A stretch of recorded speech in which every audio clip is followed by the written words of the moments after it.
కానీ ఇప్పుడంటే okay promotions డబ్బులు వస్తుంది, అది కూడా ఎందుకు వస్తుంది అంటే రీచ్ బట్టి ప్రమోషన్స్ కూడా డబ్బులు రావట్లేదు. నేను ఇప్పటికీ చేసింది ఈ 6 months లో కూడా 2 brands చేశాను. మీరు అన్నట్టు నేను విన్నది ఏంటంటే సినిమా ప్రమోషన్స్ ఈ మధ్య కాలంలో ఎక్కువ పబ్లిక్ బబ్లు కనిపిస్తూ ఉన్నాడు అక్కడక్కడ సినిమా ప్రమోషన్స్ కానీ బ్రాండ్స్ అయినా ఏవైనా కనిపిస్తూ ఉన్నాడు. ఒక బ్రాండ్ కి కానీ ఒక్కొక్క ప్రమోషన్ కానీ మనోడు 80,000 నుంచి 1,50,000 వరకు చార్జ్ చేస్తున్నాడు. చేయండి 2 lakhs 3 lakhs రాసి పని ఉంటుంది దానికి తీసుకున్నా. నాకు తెలుసు కదా, మీరు నా ప్రొఫైల్ మొత్తం చెక్ చేయండి. తిప్పి కొడితే 6 months అయింది కదా నేను యూట్యూబ్ ఆఫీస్. ఈ 6 months లో తిప్పి కొడితే 10 ప్రమోషన్లు కూడా చేయలేను. మరి నా సర్వే ఎలాగా మీరు అన్నట్టే పోనీ అనుకుంటే అలా వస్తున్నాయి కాబట్టి సర్వే ఇప్పుడు హ్యాపీగా ఉందా? సరే మీరు అన్నట్టు ఫిగర్ 80,000 వేసుకుందాం. 80,000 వేసుకున్నాం అంటే 6 months లో నేను 80,000 ఎలా సర్వే అయిపోతాను? నాకున్న ఖర్చులు లేవన్నావు కదా బ్రో నువ్వే. నేను అదే అంటున్నాను. నేను మినిమం ఖర్చులు ఉంటాయి కదా, మినిమం ఖర్చులు ఉంటాయి కదా.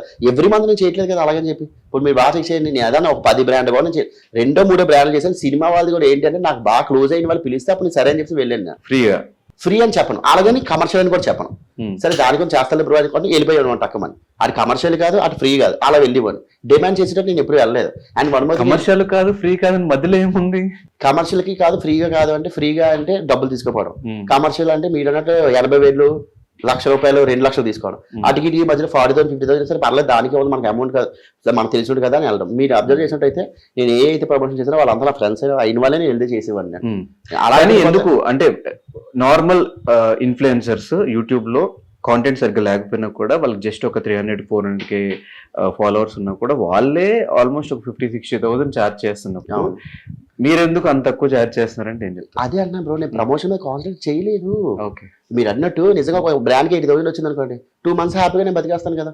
1 month 2 months వరకు వెళ్ళిపోతాను. 40,000 నాకు 40,000 అందుకు చేయవసం లేదు.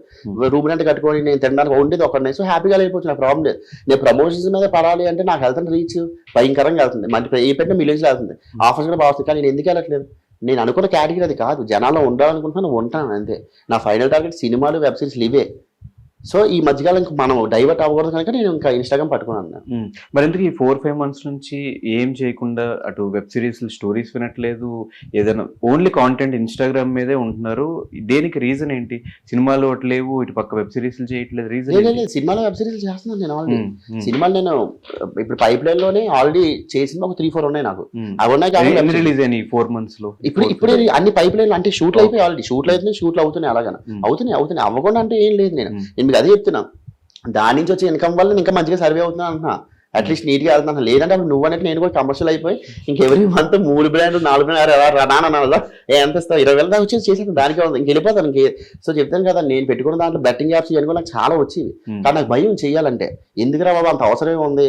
సో అది చెప్పి అందుకే నేను రీసెంట్గా ల్యాప్టాప్ ఒకటి వచ్చి అన్నీ నాకు ల్యాప్టాప్ నచ్చింది. అలాగే కింద ఉన్న వాళ్ళకి కూడా ల్యాప్టాప్ కావాలి అన్నారు. సరే అని చెప్పి వీళ్ళకి అనుకుంటూనే ఇది చేశాను. అందువల్ల జనాలు అందరూ కూడా 7 million వెళ్ళింది. అది కమర్షియల్ గా వెళ్ళలేదు. నేను ఒక పక్క హెల్ప్ చేశాను, ఒక పక్క ఆ బ్రాండ్ కూడా అయ్యింది. సో అదే నేను ఒకవేళ బ్రాండ్ చేసినా కూడా ఈ విధంగా వెళ్ళాలి అంతే. అంతేగా అనుకుంటే ఎలా అనుకుంటే వెళ్ళకూడదని అందుకనే వెళ్ళాలి.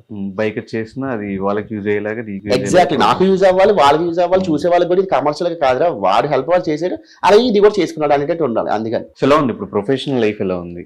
ప్రొఫెషనల్ లైఫ్ ప్రకారం అదే బ్రో మీరు చెప్పినట్టే వెళ్తున్నాను, మంచిగా వెళ్తున్నాను. మూవీస్ అవి వస్తున్నాయి, ఆఫర్స్ చేస్తున్నాను. అలాగే వెబ్ సిరీస్ అవి మొన్న రీసెంట్ గా గోవాలో ఒక 25 days to 30 days షూట్ అయింది.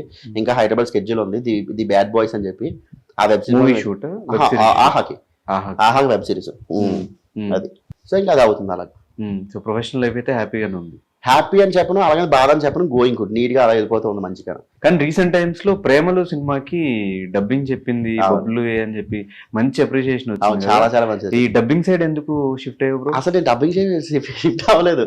బేసిక్ గా director Aditya Haasan #90s director పడతాను. తన ప్రేమలని మూవీకి రాస్తున్నాడు. బేసిక్ గా నాకు #90s మూవీ అదే వెబ్ సిరీస్ చాలా ఇష్టం. బ్రోకి ఒకరోజు కాల్ చేశాను, భయ్యా నాకు మామూలుగా నచ్చలేదు, భయంకరంగా నచ్చింది నాకు సినిమా, నిజంగా వెబ్ సిరీస్ నిజంగా చాలా నచ్చింది అని ఆ రోజు అప్రిషియేట్ చేసి ఇద్దరు మాట్లాడుకున్నాం. అక్కడితో అయిపోయింది.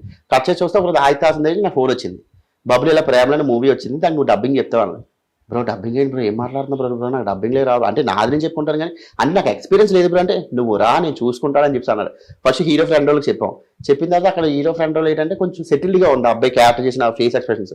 తర్వాత ఈ అబ్బాయి ఇంకోటి బాగుందని కరెక్ట్గా సెట్ అయింది. ఇంకా వెంటనే టక్కటగా చెప్పి వెళ్ళారు. అండ్ మరొకటి ఆ సినిమా అంత హిట్ అవుతుందని కూడా నాకు తెలియదు. ఫస్ట్ టైం నేను చేసిన వీడియోస్ కి నేను చేసిన వెబ్ సిరీస్ కాడికి నాకు మంచి పేరు వచ్చింది. కానీ యాజ్ ఏ డబ్బింగ్ అని మీరు నమ్మదే నమ్మరు, ఆ వాయిస్ నుంచి చాలా మంది గుర్తుపెట్టాను నేను. బంచిక్ బబ్లు రా, బబ్లు మాయరా అని చెప్పి తర్వాత కింద కామెంట్లు పెట్టారన్నమాట. భయ్యా నేను అక్కడ చూస్తున్నాను సేపు ఆ క్యారెక్టర్ చూస్తున్నాను, నిన్నే ఊహించుకున్నాను, నా క్యారెక్టర్ నువ్వు ఉండుంటే ఇంకా ఉండుంటే బాగున్నాను అందరూ అనేవారు. ఒరే నేను ఉండడం కాదు అంటే నువ్వెందుకు చేయలేదు ఆ క్యారెక్టర్ అంటారు ప్రతి ఒక్కరు.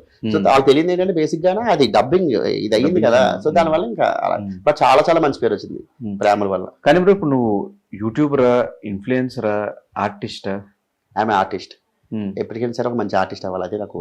కానీ వన్స్ ఇన్ఫ్లుయెన్సర్ గా మనం కంటిన్యూ అయినా కూడా ఆర్ఎల్స్ యూట్యూబర్ గా ఉన్నా కూడా మీరు ప్రీవియస్ గా కొన్ని సంవత్సరాలు తమిళలో కానీ ఇంటర్నెట్లో కానీ వెబ్ సిరీస్లు చేసినప్పుడు కూడా పెద్ద ఎక్కువ సినిమా ఆపర్చునిటీస్ రాలేదు. మిగతా వాళ్ళు ఎవరైనా వేరే కమెడియన్స్ చూసుకుంటే వాళ్ళు ఇవేం చేయకపోయినా కూడా వాళ్ళకి మంచి ఆపర్చునిటీస్ సినిమాల్లో దొరికినాయి. ఇంత మంచి ఆర్టిస్ట్ అయినా కూడా వీటి వల్ల ఏమన్నా మెయిన్ ట్రాక్ ని వెళ్ళకపోతున్నా అనే మైండ్ సెట్ ఏమైనా వచ్చిందా? లేదు బ్రో, అసలు వీటి వల్ల సినిమా ఆపర్చునిటీస్ తగ్గుతున్నాయేమో, అంటే యూట్యూబ్ లో కనిపించే వాళ్ళు, సీరియల్లో కనిపించే వాళ్ళకి ఆపర్చునిటీ చాలా తక్కువ ఉంటాయని చెప్పి అంటూ ఉంటారు కదా. యూట్యూబ్ చేసినంత మాత్రం ఆపర్చునిటీస్ తక్కువ ఉంటాయి అని అంటే నేను నమ్మను. ఎందుకు నమ్మను అంటే మీకు తెలిసో తెలియదో నేను ఇప్పటికీ లిటరల్ ఒక 10 సినిమాల దాకా చేశా, అన్ని కూడా ఫుల్ లెంత్ రోల్ చేశా. అదే బంచిక్ బబుల్ కానీ బబులు మాయ మూవీస్ అని కొడతాను అవన్నీ వస్తాయి. అంతవరకు రీసెంట్ గా నేను జిలేబీ అని మూవీ చేశా. ఆ మూవీ డైరెక్టర్ కూడా ఇన్స్టాగ్రామ్ లో స్టోరీ పెట్టి ఏడుస్తూ ఎమోషనల్ అయినా అంటే అదే అంటున్నాను నేను. ఆల్రెడీ ఒక 6 నేను ప్రూవ్ చేసుకునేలాగా ఒక 6 to 7 మూవీస్ దాకా అన్నీ చేశా. ఇవన్నీ కూడా వస్తున్నాయి పోతున్నాయి అంత పేరు రావట్లేదు నాకు. సో ఫైనల్ గా జిలేబీ మూవీ పడింది నాకు. డైరెక్టర్ గారు ఎవరు? విజయభాస్కర్ గారు. నువ్వు నాకు నచ్చావు, మల్లేశ్వరి, మన్మధుడు గారి బ్లాక్ బాస్ ఇచ్చిన డైరెక్టర్ గారు మాట. సో అతను పిలిచిన నేను టక్కుమని పరిగెట్టుకుని వెళ్ళిపోయి తర్వాత బబులు నువ్వు ఎలా రోల్ అని సార్ చేస్తాను సార్ అన్న. కట్ చేసి చూస్తే అది నాకు ఫుల్ లెంత్ రోల్. ఒక విధంగా నువ్వు జిలేబీ మూవీ చూస్తే సినిమా మొత్తంలో హీరో కింద ఒక విధంగా నేనే ఉంటాను, అంటే యాజ్ ఏ కామెడీగా మొత్తం అంతా ఫస్ట్ నుంచి లాస్ట్ వరకు ఒక ఆట ఆడించేస్తాను. సో ఇంకా సినిమా వస్తుంది ఇంకా అంటే ఇప్పటి వరకు నేను ఎప్పుడు పెట్టుకోలేని హోప్స్ అన్ని కూడా అందులో పెట్టుకున్నాను. సినిమా వచ్చేస్తుంది కానీ కట్ చేసి వస్తే మైనస్ ఏమైందంటే ప్రమోషన్స్ చేయలేదు. అసలు జిలేబీ సినిమా వస్తుంటే ప్రమోషన్స్ చేయలేదు, జనాలకు తెలియలేదు. కాబట్టి నాకు ఎంత బాధ ఎంత ఏడుపు అంటే థియేటర్కి వెళ్ళిపోతే తిప్పి చూస్తే ఒక 50 మంది కూడా లేరు అసలు. ఎవరు లేరు. అన్ని మూవీస్ అన్ని థియేటర్స్ ఖాళీగా ఉన్నాయి, ఉన్న థియేటర్లు కూడా తీసేవారంట. జనాలు రావట్లేదు. చాలా చాలా చాలా బాధ వచ్చింది. ఆ డిప్రెషన్ నుంచి నేను బయటకు రావడానికి నాకు 2 months పట్టింది. ఇక్కడ 2-3 పాయింట్స్ నేను మొత్తం హోప్ సినిమా పెట్టుకోవడానికి నేను చేసిన క్యారెక్టర్ ఒకటైతే అంటే బబ్బులు 100% 1000% ఇచ్చాడు, ఎఫర్ట్స్ పెట్టాడు ఆ సినిమాలో. సో ఈ సినిమా వస్తే నేను స్టార్ అవుతున్నాయి అన్ని పక్కన పెడేస్తే ఒక మంచి సినిమా చేశాను. బబ్బులు అన్నాడు 70mm స్క్రీన్ మీద కూడా బాగా కనిపిస్తాడని కూడా చేశాను. అదొకటి.